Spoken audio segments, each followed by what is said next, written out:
बिस्मिल्लाहिर्रहमानिर्रहीम। अज़ीज़ बच्चों, अस्सलाम वालेकुम। आज हम फ़ेल माज़ी की अक़साम पर बात करेंगे। सबसे पहले सवाल ये पैदा होता है कि फ़ेल माज़ी है क्या? फ़ेल माज़ी वो फ़ेल है जिससे किसी काम का करना या होना गुज़रे हुए ज़माने में मालूम हो। जैसे नदीम गया, फरीदा ख़त लिखती थी, यानी इसमें था और थी ये माजी गुज़रे हुए ज़माने में काम हुआ। उसकी 6 अक़साम हैं: माजी मुतलक, माजी करीब, माजी बईद, माजी शकिया, माजी तमानाई और माजी इस्तमरारी।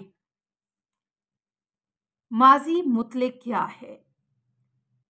माजी मुतलक वो फ़ेल है जिसमें किसी काम का करना या होना सिर्फ गुज़रे हुए ज़माने में मालूम हो, यानी लेकिन ज़माने के बारे में कुछ भी पता ना चले कि वो करीब के ज़माने में हुआ है या बईद के ज़माने में। मसलन वो आया, तुम गए। वो कब आया इसके बारे में कोई मालूम नहीं है, और तुम गए, तुम कब गए इसके बारे में भी कुछ मालूम नहीं है। माजी मुतलक बनाने का तरीका, उसके कई एक तरीके हैं जिनमें इन 3 असूलों को मद्देनज़र रखा जाएगा। नंबर 1, बाज़ मस्तरों के आखिर से ना को हटाकर अलिफ लगाया जाता है। जब अलिफ लगा देते हैं तो माजी मुतलक बन जाती है। जैसे लिखना से लिखा, पढ़ना से पढ़ा, दौड़ना से दौड़ा वगैरह। नंबर 2, नून अलिफ ना हटाकर ये अलिफ या लगाना, इससे भी माजी मुतलक बन जाता है। जैसे खाना से खाया, रोना से रोया और आना से आया वगैरह। लेकिन अजीज़ बच्चों, इसका एक तीसरा कायदा भी है। उस कायदे में जाना और करना उसके खिलाफ आता है। जैसे जाना से गया, करना से किया, यानी ये उसके माजी मुतलक के खिलाफ आता है। लेकिन क्योंकि ये अहले ज़ुबान के यहाँ मुरव्वज है तो उसी के मुताबिक किया जाएगा।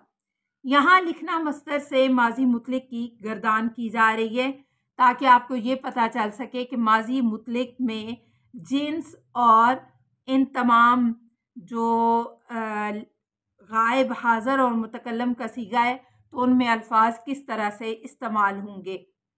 जिन्स में यानी गायब में वाहिद, गायब, जमा गायब, वाहिद हाज़र, जमा हाज़र, वाहिद मुतकल्लम और जमा मुतकल्लम का सीगा है। पहले जिन्स में मुज़क्कर को रखा गया, उसने लिखा, उन्होंने लिखा, तूने लिखा, तुमने लिखा, मैंने लिखा, हमने लिखा। और मुअन्नस में भी इसी तरह से उसने लिखा, उन्होंने लिखा, तूने लिखा, तुमने लिखा, मैंने लिखा और हमने लिखा। अजीज़ बच्चों, मैं उम्मीद करती हूँ कि फ़ेल माज़ी की अक़साम के बारे में आपको अच्छी तरह से इल्म हो चुका है और फ़ेल माज़ी की पहली किस्म माज़ी मुतलक को अभी हमने किया। इंशाअल्लाह अगले उसमें हम बाकी की अक़साम के बारे में बात करेंगे।